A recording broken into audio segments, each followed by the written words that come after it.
Thanks for staying with us on this edition of Visions. Excited about our guest on this segment, Mr. Joshua Campbell, who is the president of First Place Financial Group. Mr. Campbell, thanks for being with us on the program. Thank you for having me, Cedric. Excellent. Of course, you and I have been knowing each other for a long time. We're excited about this new endeavor, and of course, you've been in the insurance business for a number of years, and so now you've got your own firm, and so tell us about the company.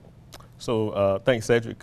First Place Financial Group, we're an independent financial services firm located here in Montgomery, Alabama. We have a focus on risk management, retirement planning, wealth accumulation, wealth distribution.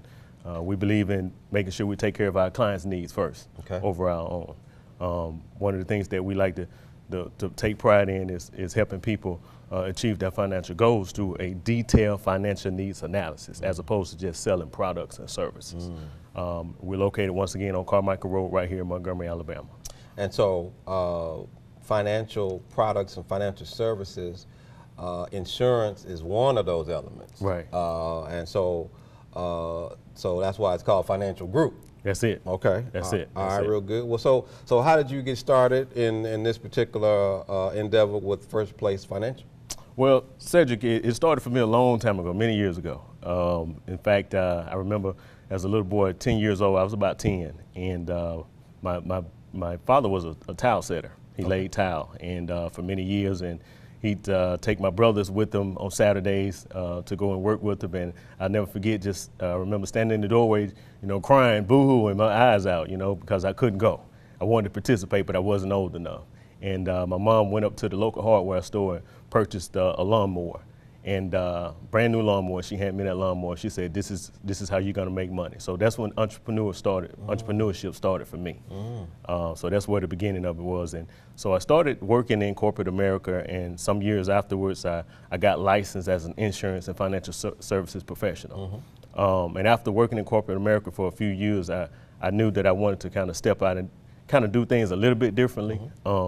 Nothing against some of the companies I work for, but I believe in putting my clients' needs first, as opposed to just selling products and services. Well, of course, I've been knowing about you and your work for a long time, and everything you've done has been excellent. So we commend you. So we're excited about you, and so we got one slide we're going to go to, so you can kind of share with our viewers what they're seeing as it relates to your business. And so what do we see here when it says Premier Association of Financial Professionals? So what we're looking at here is that's the insignia for the $1 Million Round Table. Okay. And $1 Million Round Table is a trade name, MDRT. Okay. And it composes of the top 1% of all financial services professionals in the world. Okay. So to become a member of the $1 Million Round Table is really a blessing. It's a premier organization. So. Wow. Been blessed to be a member since 2015 and have helped a lot of people in doing so. And I attribute that to my clients, because without them I wouldn't have ever achieved that. So. Well, that means you've been taking care of business and servicing your clients. So kudos to you on that. And so we got another slide we're gonna go to, because we want people to kind of get a full perspective of who you are as a business leader. And so you're there with your wife? That's right. Okay. That's right. That's without her, I probably wouldn't be sitting here. Okay. She's the one that she's the gasoline in the engine. Understand. She's the gasoline. She keeps everything running. So as long as I keep her happy, I think I can do what I like to do. Amen. And that's helping people. Amen. Amen. Amen. Well, that's the way it should be. Family first. That's it. Family first. That's now we got a photo here of you. Is this with one of your clients? Yes, that's one of my clients, and she was one of the first place winners, I like to call it. Okay. Sometimes we give back to the community. We like to give. I believe in the principle of Luke 6:38. It says, "Give and it shall be given unto you." Amen. And I believe in wherever I do business, and in the community that I do business, we should have some type of philanthropic works. We should be giving at some point. So we just like to give to those in one of the organizations that we do business in, and she was one of our winners. That's good. That we chose. So that's good. Yes. That's good. Good. I like that. Yeah. Okay. So and that young lady right there, she was also one of our winners, and she was a special person because I met her out on business, but she happens to be one of my old classmates from just a couple of years ago. Okay. So. And you know, of course, you know, as I've talked to you over time, I know that you do a lot of consulting with people in, you know, educational arena. And so how do you help them when you go and see them about their financial needs? So that's a good point. But, you know, education is very dear to me. My mother was a school teacher, and my wife is, my father-in-law, my mother-in-law. So a lot of teachers around the community of the Campbell household. And but one thing about what I've noticed with educators, they get very little attention, or people in the school system, they get very little attention when it comes to financial planning because they're busy. They're working during hours where we usually meet. So we have to go to where they are as opposed to kind of waiting on them to come to us. And I feel like what I have to offer, being that we have a mission to always help people and put clients first, I can find a platform to be able to go into the school system and help the employees within the system, whether it's a custodian or whether it's a superintendent of the entire system. So that's our plan. That's our motto. That is good. That is good. Yeah. All right. Well, we got another photo of one of your clients that we want to show where you are recognizing their support, and what do we have here? That's a young lady that she's a special person. She actually we had a bad weather day this year. Okay. She also works in the school system. Okay. And we're actually connected to about 25 school systems throughout the state of Alabama. But this young lady is a part of Montgomery. She's a part of home, but we had a bad weather day the other day, and she and I were talking, and she came to me and said, Mr. Campbell, there was a young man I noticed this morning on the way to school, and it was raining pretty hard. It was cold and rainy. And she said, I noticed he didn't have a coat. And that did something to me. That struck something in me. And when she told me that, when she asked him why he didn't have a coat, his answer was very striking to me. He had given his sister his coat because she had lost her coat. Wow. And in turn, he had to walk to school without a coat in the rain. And so I told her, I said, I want to meet that young man.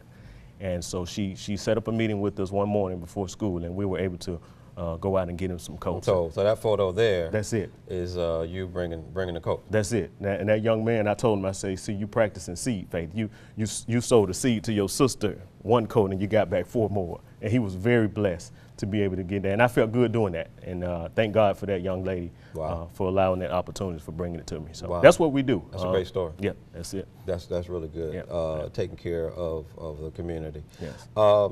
As it relates to life insurance as a part of your financial plan, yes. What is the importance of it? The importance of life insurance is a great question. We often talk about, in economic development, we always often talk about racial wealth gaps. Yeah. My belief is one of the key contributors to closing that racial wealth gap, mainly in communities, is through life insurance proceeds. And that's the fastest way that I believe you can close that gap. Because a lot of times we compare one person to another one, but the main difference is one person, when he passed on or when she passed on, she left an inheritance to her children's children, according to Proverbs 13 and 22. That's right. But another person may have left a lot of debt, and it becomes a cycle. That's right. A cycle of debt. That's right. So I think one of the main ways to close that racial wealth gap is through proceeds of life insurance. And so life insurance is a very important product to have in any household. Unfortunately, it's over the years, it was one of the things that had been forgotten about because people felt that it was more important to get other insurances that are mandatory, like car insurance. And those things are important to have, homeowners insurance. But nothing's more precious than your life. You have to insure your life, and that's important. And there are 2 components that I like to talk about with life insurance. It's not just a death component. So a person passes on, you pay the death benefit. So not just that. There's also a living component, depending on what type of insurance you get. Okay. So insurance can be used to actually supplement retirement. It can also be used to fund college education. It can be used for a number of different things besides just paying a death benefit. So there is a life benefit and there is a death component to life insurance. That's good. Yeah. And you when you counsel people, you're helping them to understand the difference. Sure. And the information relative to those components. Absolutely, absolutely. And what I found, Cedric, is a lot of a lot of times people make excuses as to why they don't have life insurance. And that's understandable because it's more of the knowledge piece. What we try to do at First Place Financial Group is we want to educate people. We feel like education is important. Hosea 4:6 says, my people are destroyed not for a lack of money. It says for a lack of knowledge. That's right. So what we try to do is get them the knowledge piece and let them know how important it is to have life insurance. And in doing so, we hear a lot of excuses. Or, one being, I can't afford it. Well, I like to tell people you can't afford not to have it because God forbid if a person is no longer here, then that income has to be replaced for your family. So that's tragic. So you can't afford not to have it. Another excuse I find a lot is I have it at work, and that's fine. Most employers do insure their employees, but just for a temporary period of time. A lot of times when you leave that company, that coverage is no longer with you, and a lot of people don't know that. So we go into the educational piece, and we talk about different types, term insurance versus permanent insurance, and if we had some time, we could get into that, but that's what we try to do as opposed to just selling products. Well, that's one of the points I wanted to mention, that you do have insurance products that accrue a cash value over time. Sure. We have what's called whole life insurance. So you have two main categories of insurance. You have term, you have permanent. Well, whole life falls up under the permanent aspect. And the reason it's permanent is because it covers you for the rest of your life, at least it should. And it also builds cash value inside of the policy. And that cash is accumulated through an interest rate being paid into the policy by the carrier itself. Or that carrier also may pay dividends, and because you as a policy owner now have ownership in the company. So they're gonna share the profits with you through payments of dividends. So now you build up cash value inside of your policy, and you should also see an increase in the death benefit inside of the policy. That's good. So whole life is a great tool. It's not an investment, but it does supplement things like retirement and college savings and other financial. That's good.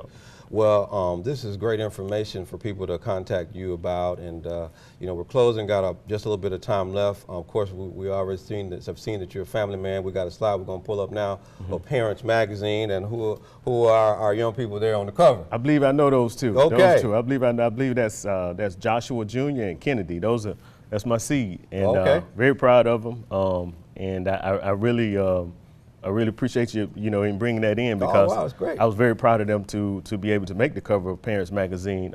Kennedy's a gymnast; she loves gymnastics. Also, Joshua does as well, and he's going to do something great. The world ain't ready for Joshua Jr. I'm telling you, they ain't ready for him. So those two right there, too. So be looking out. But very blessed, very humble kids, and just blessed to be able to call them my kids. Well, we're really excited about it. We're going to go, Mr. Campbell. We're going to invite you back so we can talk some more, so we can make sure that our community has all the information that they need. Thanks for coming on to be with us on this program. And that's going to do it for us on this edition of Visions. We've enjoyed our talk with Mr. Joshua Campbell. Please stay tuned, and we'll see you next time.